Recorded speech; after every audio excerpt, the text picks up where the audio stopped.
All right, let's get into it. Poser. Have you heard of Poser? Yeah, I did a little digging. Yeah. They're right. They don't have too much publicity. Like I thought, obviously no shade, no offense, but like I thought they'd be a lot bigger than they are. Why's that? Like they didn't have too much press about them. I think they only had like 3 or 4 articles. One of them, which is on our newsletter, subscribe now. But yeah, no.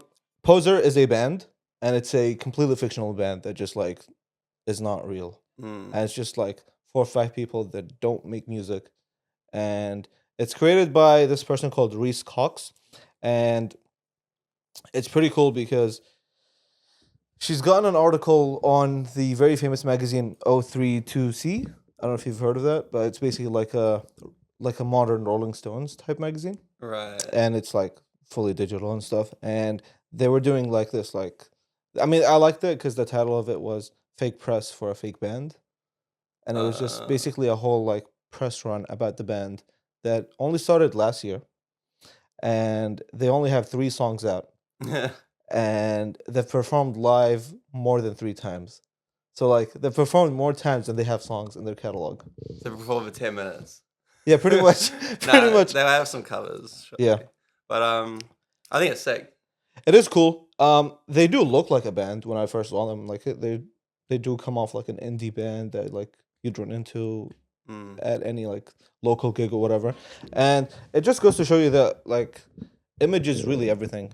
And like especially in like the music industry right now, I don't know what kind of what music do you listen to?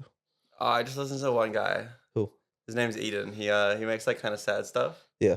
And yeah. And like, does his image have anything to help with the music? Like, if he looked the opposite of what he looked like right now, would he still listen to the Well, music? kind of like combined, like the music and the image, Yeah. Yeah. But what he looks like, I didn't know what he looked like for a few years. It wasn't that important. It was more about the music. Yeah. But for someone that's looking for like an image kind of band, something that would just make them feel, really good in the moment if they're at a gig or they just want to have some sort of like elusive marketing thing, like, making them think a certain way. Yeah. And I definitely see like why the emergence of this new type of band is desired, like compared to someone who wants a really authentic experience. Yeah. That just enjoys the music. But to be honest, I wouldn't even call Poser a fake band. Like I'd say they're a real band. Well, they're how come? Because they're making music. They don't make the music though. Well, the guy that owns the band makes the music. They have like a ghostwriter that makes the music for them. That's not a point. That is a point. Are you every other musician, most other musicians have a ghostwriter. Yeah. You can't just say just because they have a ghostwriter, it doesn't make them a band. That's not the differentiator. Yeah. Mm-hmm. Like a lot of other musicians have a ghostwriter. Yeah, but like, it's not that. It's I mean I might be wrong, but I think they don't make the actual music. Well, they're not real people, right? No, they are real people. They just don't make the music. They're just the image of the band. If you know what I mean. Wait, I don't think I understand. So basically, okay, they're a fake band in the sense that they're just, I mean, it's in the name, it's Poser. They literally are just the cover of the band. Like, there's actual people that make the music, but they're just the people that perform it live. They're the people that do the interviews. They're the people that like take photos and stuff. That's sick. Yeah. Where do I sign? Wait, I want to do that.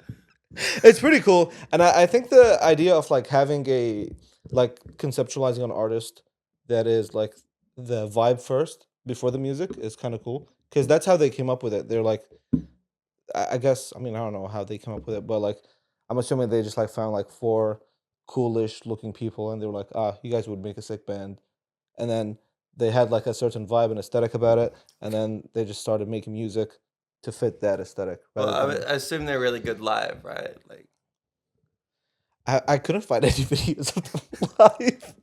I think they're. Well, there's no way they're just terrible live. Yeah.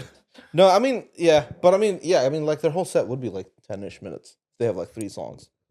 I went on the website and they have 3 songs. Nah, they cover like Mr. Brightside, surely, or something like that. I don't know. They have like a DJ set or something. But yeah, I think it's interesting because like for me, especially like with the music I listen to, it's like I never really thought about it, but it's so image based. Like an image is almost it's kind of sad and ridiculous, but like the image of the artist is more important to me than the music of the artist. Really? Yeah. For every single one? Most like yeah, for the majority of them. Obviously there's some exceptions, but like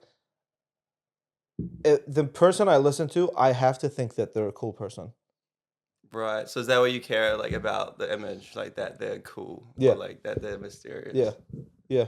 And it's something in that like because obviously like most people are fucking terrible, and so like with especially with the rappers I listen to, like I'd rather them stay mysterious because every time they don't come out mysterious, they turn out to be like a deadbeat father that like puts their hands on their wives and stuff. So like I'd rather not know that. Maybe that's something about your music choice. Shut up. Because I don't get that. No, just me. Yeah, maybe. Yeah. But yeah, I think it's really cool, and I think not that part, but I think in general like record labels and like PR managers and stuff put so much thought into image, and I think image is now bigger than ever. I think you can write off. I mean, Terrible plagiarism. music for image. Yeah, I think so. 100%. I think so. Like if you fit a certain audience's want visually, I think the music can grow on people. Mm. Like yeah, I mean that's like the whole underground rap music right now. Like you gotta look coolish. You gotta wear like the coolest brands. You gotta have like some weird ass hairstyle. Yeah, You it's gotta like look weird. You gotta in look obscure. marketing terms, it's just brand versus performance, right? Good Yeah. music is performance. Yeah. Brand is the image. Brand is king. And brand is king at the That's end of it. the day. Like, That's it. if That's you got a it. terrible brand, like no one's gonna Yeah. buy your product. It'll be really interesting to see if they like carry on with this because yeah I remember a couple years ago there was a like a marketing agency called Space 150. I think they're based in the UK, and they came out with a AI version of Travis Scott. They called him Travis Bot, and the guy looked like Travis Scott, but the music was like it was so bad because it was almost like a parody of a Travis Scott song, and like the quality wise, it just was not there. It was like somebody attempting to record a Travis Scott song on like an iPhone, and it was so terrible. But they filmed like a really cool music video about it, and it had like a bunch of like data moshing transitions and blah blah blah, and it fucking banged. I think it's got like over 3 million views by now. Like, I had it on my playlist for a bit because I'm like, It's oh, only because of Travis Scott. yeah, It because went the viral. association with Travis Scott, yeah. Yeah. Yeah, and that was at the time when like the AI rise was like so new that I was like, wait, AI just made a whole song like Travis Scott? No way. It's over. This is like 2019, mind you, but yeah, it's really interesting.